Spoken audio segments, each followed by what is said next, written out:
Welcome back to another video. My name is Henrik and today we're going to be looking at the Suzuki Jimny, the mini G-Class of its segment, and look at this.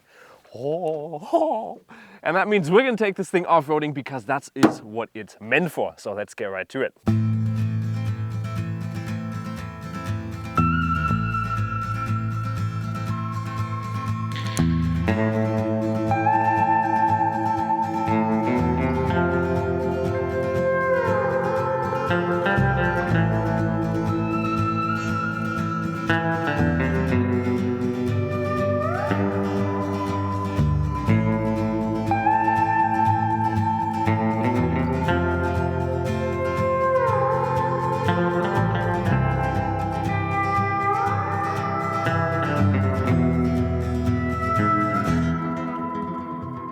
So who's this car made for? Well, it's made for people who want to live in the forest. No, it's made for people who want to basically have a lot of things to do in the forest, who live in the backcountry, who want to drive this thing a little bit more off-roady on the occasion, and while still having a fairly practical car for the city as well. But this car is basically meant for those people because the off-road capabilities in this car are very surprising for the price that you're paying here, for almost 27,000 euros.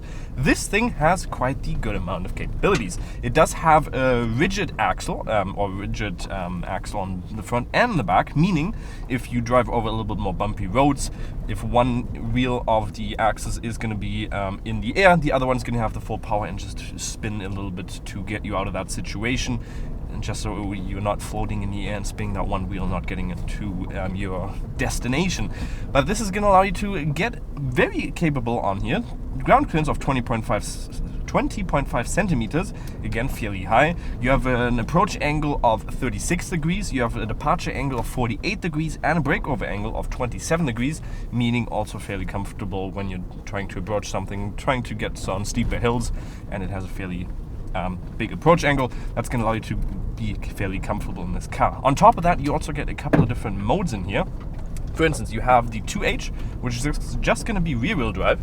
You have 4H for your normal use if you want to use a little bit more off-road capabilities, or if you're just looking for a little bit more traction and want to spin all those wheels. And 4L. 4L is going to basically allow you to have more power in lower gears.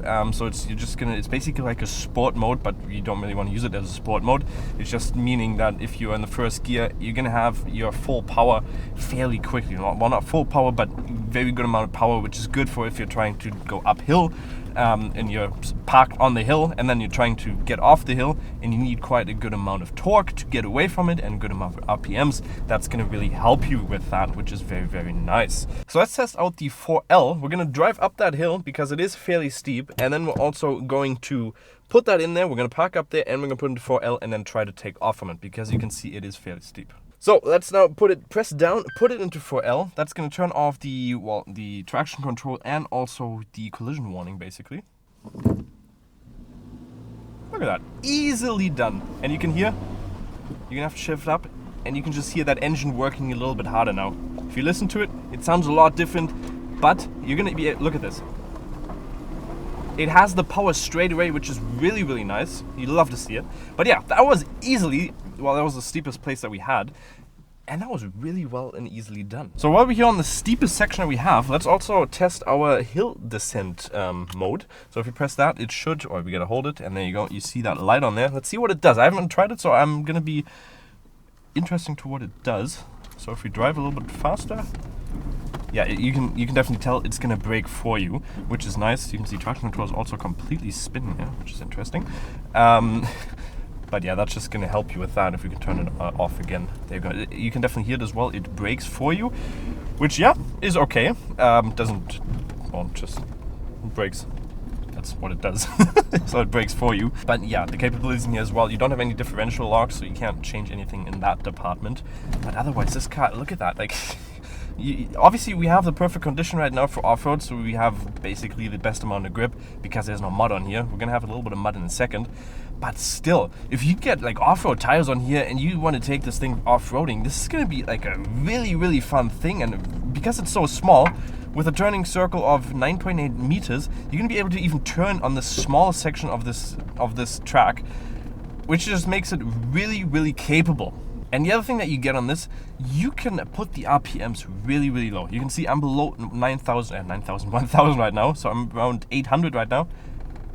And it does have a little bit of a feeling like it's about to stall, but still, you can even get this down to 500. And it's not stalling, so you can have really low RPMs. And I'm completely off the clutch, so I'm not touching the clutch at all. And it's not stalling. So really, really low RPMs, which is going to allow you to be so functional with this car. And it's not even a diesel, it's a petrol engine.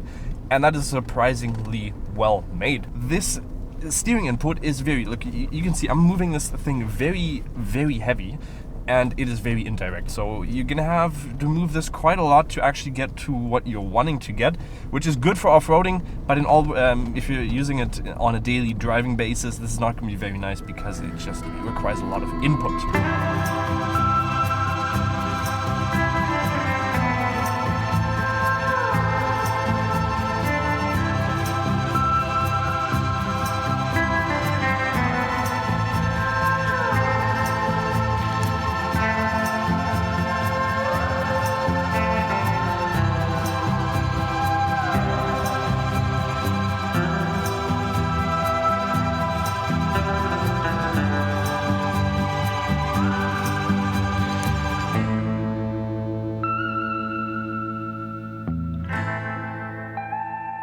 So a thing that is fairly special about this car in Germany is that the emission rate of this car is fairly bad. So that is why they made it to a utility vehicle, because then the emission norm is a little bit different. And that is due to the fact that we have an engine in here, which is a 1.5 liter naturally aspirated 4-cylinder engine, which produces 102 horsepower with 130 Newton meters. And this thing is fairly insufficient with a combined WLTP of 7.7 liters. With a Vmax of 145 kilometers an hour and also only 5 gears. So you're going to be looking at 3,500 RPMs when you're over 100 kilometers an hour. So the trunk of this car is actually fairly enormous considering the size of the car. You get 863 liters of storage space in here, 120 watt charging port. You get a light up top, which is nice, and you also get this cage in here. So I feel like a dog in the back, but you can also adjust it to have more space in the front, so you can adjust it on the top, but you're gonna have to screw it and unscrew it. But in general, quite a good amount of stuff in here. You even got your towing hook in here, and just in general, a fairly practical boot considering the size of this car. So the door on here does also have like a little spring. You can see if I don't close it fully, it's going to go back automatically. That makes it a little bit harder to close, but still a very nice thing to have, in a very big door as well. You get a spare tire on the back. You can also change the design of this a little bit. Down here we also have a towing hitch where you can plug it in, so it's plug and play basically, of up to 1,300 kilograms, and you can also put on there 75 kilograms of basically 75 kilograms of whatever you want to put on there. We do have this like railing on the top, which is for rain, so it is gonna drip down in the front, but it's going to cover the rain from all up on the top, which is nice because if you're opening the door, it's not going to fully go down into your into your interior, but it's going to go around the top, which is pretty cool. We do also have this plastic all around, which makes it very nice for off-roading. You can see we do have some, let's call them off-road tires. They look very off-roady. They're not completely off-road tires. You can get more off-road tires on here, but these are a mix of highway and off-roady tires. And you can see you're not going to hit any curb on this thing, which is very, very nice. In general, the car is going to be 3 meters and 64 long. It's going to be 1 meter and 64 wide and also 1 meter and 70 tall. So a very compact car, and the design of this car just looks so amazing, and really, really love the design of this thing. You can see on the front we got a nice old big grille in here with the Suzuki logo on here. Our headlights, which are not going to be LED, so these are halogen, and also fog lights down here with another little intake down there. And this is all going to be plastic again for some off-road capabilities to not get any scratches in there. And all of this is going to set you back just under 27,000 euros at its starting price.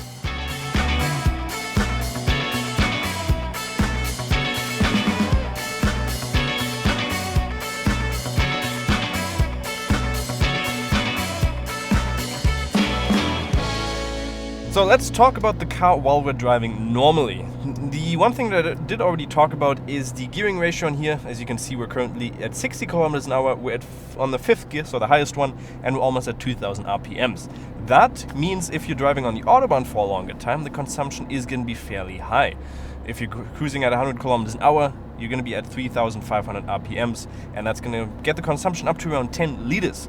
Over the past 518 kilometers, we have been having a consumption of 8 liters. WLTP claims 7.7, so fairly close to what we're actually currently reaching, which is not that bad at all, considering that it is a naturally aspirated engine and it doesn't have any, well, it's a fairly high consumption for the car, but still, in my opinion, it's an okay consumption. The one that's in the interior that is obviously what it's supposed to be is fairly robust. So everything where you touch here, it's hard plastic or just like some other stuff. You don't have any infotainment display, but you just want the bare minimums in here. But you also have heated seats in here, which is pretty cool. And you do have a climate control and also windows. Well, you have windows on the sides, wow, which do actually provide a very good surrounding view, which makes it very good for the city. And it's fairly small with that 9.8 turning circle.